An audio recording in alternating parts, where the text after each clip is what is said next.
Tu sais, je suis dans un domaine où, qu'on appelle le domaine pas excellent du domaine d'atténuation de risque. Les marchés publics, il y a énormément de risques autour. Fraude, corruption, malversation, on parle là des risques d'intégrité, les fautes qu'on fait dans les dossiers, c'est un domaine tellement formalisé qu'il y a de fortes chances de faire des erreurs, même quand on n'a pas forcément voulu, qui peuvent vous coûter cher, les fautes opérationnelles et autres.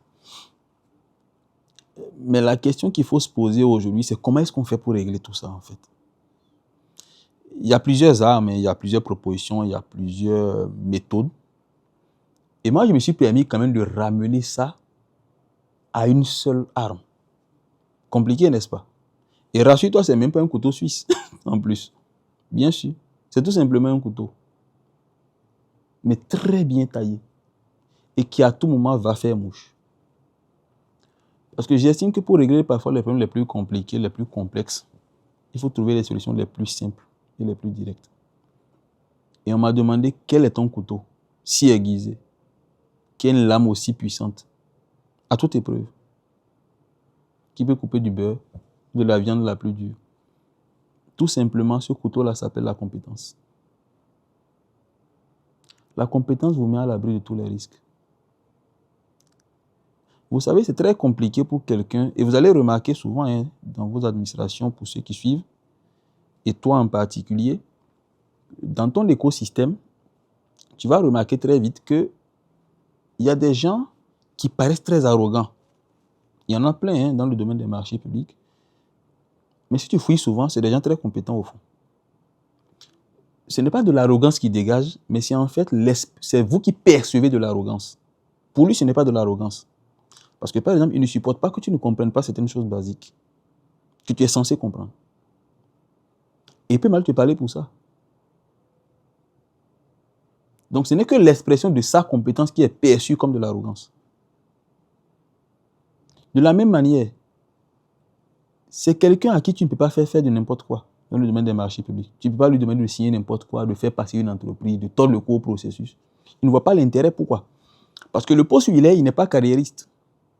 Tu tentes de lui imposer ça, il te règle cela à travers une feuille A4 et un stylo. Il te dépose ça, une lettre de démission et se tire.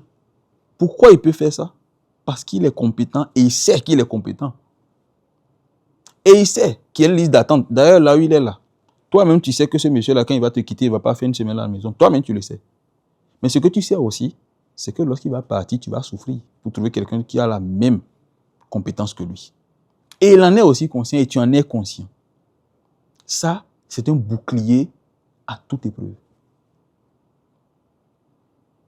Et c'est pour ça que je demande toujours au SPM, ne vous cassez pas la tête, mon patron fait ci, tel m'a fait tant, on veut me faire tant, on m'impose tant.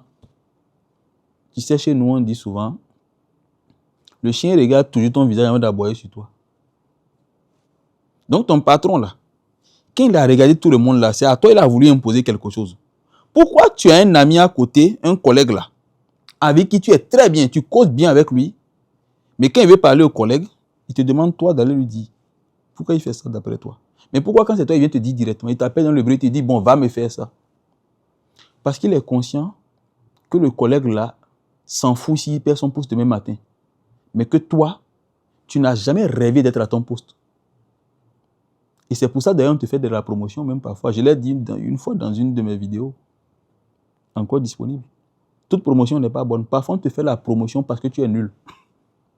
Oui. Tout simplement parce qu'on veut te mettre dans une position où on va faire passer des choses. On sait que tu es nul. C'est ça même qui fait qu'on te fait de la promotion. Donc on devait passer des choses par toi. Il y a des gens, tu leur proposes une certaine promotion, ils vont te dire non, ça ne les intéresse pas. Parce qu'ils estiment qu'ils n'ont pas encore le niveau de compétence qu'il faut pour assumer ça. Ils vont te dire non, ça ne m'intéresse pas. Mais celui qui n'a jamais rêvé d'être à ce niveau, quand tu lui proposes ça, il saute 2 pieds joints. Mais c'est normal que celui-là ait peur de perdre ça. Il n'a jamais espéré ça. C'est normal qu'on fasse passer des choses par lui. Parce qu'il sait qu'il a un niveau, sa compétence ne suffit pas. Donc il n'a plus le bouclier. Et quand vous regardez tous ces problèmes que nous rencontrons dans l'écosystème des marchés publics, si on doit sortir la recette magique, c'est ça, c'est la compétence. C'est pourquoi j'ai dit au SPM, venez vous faire former. Faites-vous former. Toi, tu t'es fait former, n'est-ce pas? Donc, c'est ce conseil-là en un mot, le mot compétence, que j'ai tenu quand même à donner à beaucoup à travers toi aujourd'hui, encore une fois. Je te remercie d'ailleurs de cette question-là, ça m'a permis d'aborder cette thématique-là sous cet angle-là. Merci.